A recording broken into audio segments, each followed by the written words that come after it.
આજે આપણે બનાવીશું ગુજરાતી સ્ટાઇલ છોલે ચણા. ખરેખર છોલે ચણા આપણા સૌના ઘરે બનતા જ હોય છે. આમ તો જોઈએ તો છોલે ચણા છે ને એ પંજાબી વાનગી છે. આપણે અહીંયા આ ચણાને દેશી રીતે બનાવીશું. આપણા સૌ કોઈના ઘરે છોલે ચણા તો બનતા જ હોય છે, પરંતુ આવી રીતે બનાવશો ને તો આ કાઠિયાવાડી સ્ટાઇલ બનેલા છોલે ચણાની રેસીપી બહુ સરસ મજાની છે. સિમ્પલ છે, સરળ છે અને અત્યાર સુધીની સૌથી બેસ્ટ અને સરળમાં સરળ રેસીપી છે. ખરેખર તમને જો આ રેસીપી પસંદ આવે તો દિલથી આખો વિડીયો પૂરો જોજો. આ માહિતી માત્ર ને માત્ર તમારા માટે છે.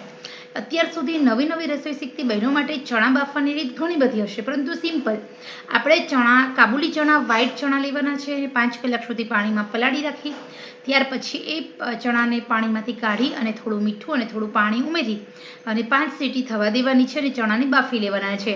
તમે આંગળીથી દબાવો અને ચણા દબાઈ જાય એવી રીતે બાફવાના છે, જેના કારણે તમને ગેસ ન થાય. હવે આપણે આ ચણાનો વઘાર કરીશું. તો અહીંયા આપણે 2 વાટકી ચણા બાફેલા છે, એટલે આપણે 4 ચમચી તેલ લેવાનું છે. તેલ ઓલરેડી કઢાઈમાં ગરમ કરવા માટે મૂકી દીધું છે.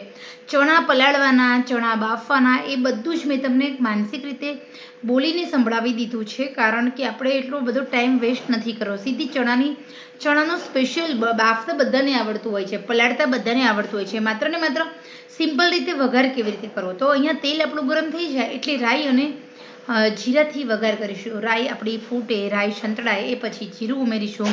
જીરું સંતળાય એટલે થોડો અમથો અજમો ઉમેરીશું, કારણ કે અજમાના કારણે આપણા શરીરની ગેસ્ટ્રિક પ્રોબ્લેમ્સ થતા નથી અને કઠોળ બધા પચી જતા હોય છે. એ પછી હિંગ ઉમેરવાની છે. હિંગ ઉમેર્યા એટલે આદુ લસણ મરચાંની 1 ચમચી પેસ્ટ, મીઠા લીમડાના 2 થી 3 પાન અને થોડી અમથી ઓનિયન. નાની નાની મીડિયમ સાઇઝની 2 ઓનિયન લેવાની છે. ઓનિયનને આપણે સાંતળી લેવાની છે. ઓનિયન કાચી ન રહે, પાણીનો ભાગ બળી જાય એ રીતે સાંતળવાની છે. ઓનિયન એકદમ બારીક બારીક ઝીણી ચોપ કરવાની, અથવા તો તમે મિક્સરમાં ઓનિયનની એટલે કે ડુંગળીની પેસ્ટ બનાવી લો. અહીંયા તમારી ડુંગળી છે એ સંતળાઈ જાય, એનો પાણીનો ભાગ બળી જાય એટલે 2 મીડિયમ સાઇઝના ટામેટાં લેવાના છે અને ટામેટાને પણ આપણે સાંતળવા માટે મૂકી દઈશું. તો એકદમ ટામેટાની પણ તમે મિક્સરમાં એકદમ સરસ ગ્રેવી કરી શકો છો, અને ગ્રેવી ન કરો તો ટામેટાને ચોપ કરી લો તો પણ ચાલશે. ટામેટાં ચડે એટલે સહેજ અમથો મીઠું ઉમેરી દો. અહીંયા ટામેટાં એકદમ ચડી જાય અને ટ્રાન્સપરન્ટ થઈ જાય, 3 મિનિટ થઈ જાય એ પછી આપણે એમાં હળદર ઉમેરી દઈશું અને લાલ મરચું ઉમેરવાનું છે. લાલ મરચું અહીંયા આપણે થોડું કશ્મીરી અને થોડો રેશમ પટ્ટો એ રીતે તીખું અને કલર માટે કશ્મીરી, અને સાથે થોડો ગરમ મસાલો, થોડું કાચું જીરું ઉમેરી દઈએ અને પછી આપણે હલાવી લઈશું. તો અહીંયા મસાલા આવી રીતે કરવાના છે. એકદમ સિમ્પલ અને સરળ રીત છે. લસણથી વઘાર કરીશું. ટેસ્ટ બહુ સરસ મજાનો છે. ત્યાર પછી આપણે 1 મિનિટ સુધી સાંતળી એટલે જે બાફીને રાખેલા ચણા છે એ ચણા આપણે ઉમેરી દેવાના છે અને પછી આપણે હલાવી લઈશું. તો અહીંયા તમે જોઈ શકો છો આપણે ચણાને સરસ રીતે હલાવી દીધા છે. તો હવે આપણે કશું જ કરવાનું નથી. માત્ર ને માત્ર 3 મિનિટ સુધી ચણાને આમ જ ચડવા દેવાના છે. મીઠું નાખીને ચણા બાફેલા છે એટલે આપણે મીઠું એ રીતે ઉમેરવાનું છે.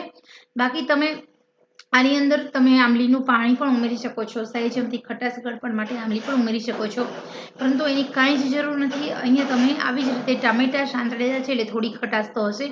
તો અહીંયા સરસ મજાનું તીખું ચટપટું એવું આપણું દેશી સ્ટાઇલ છોલે ચણાનું શાક બનીને રેડી થઈ ગયું છે. તો આવી રીતે જો તમે આ દેશી છોલે ચણાનું શાક દેશી રીતે બનાવશો તો એનો ટેસ્ટ બહુ સરસ છે. આ ચણા પુલાવ સાથે, રોટલી સાથે, પરાઠા સાથે ખાસ કરીને બહુ સરસ લાગે છે.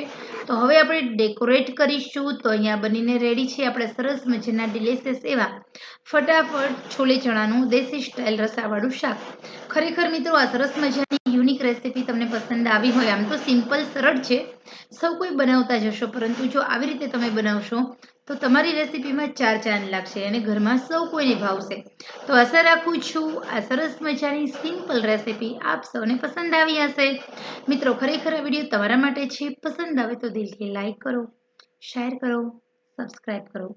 તો મારી ચેનલ નવી છે, નાની છે અને આ માહિતી આપના માટે છે. તો ચલો આપણે ફરી મળીશું નવા જ ઉપયોગી વિડીયો સાથે. ત્યાં સુધી આવજો.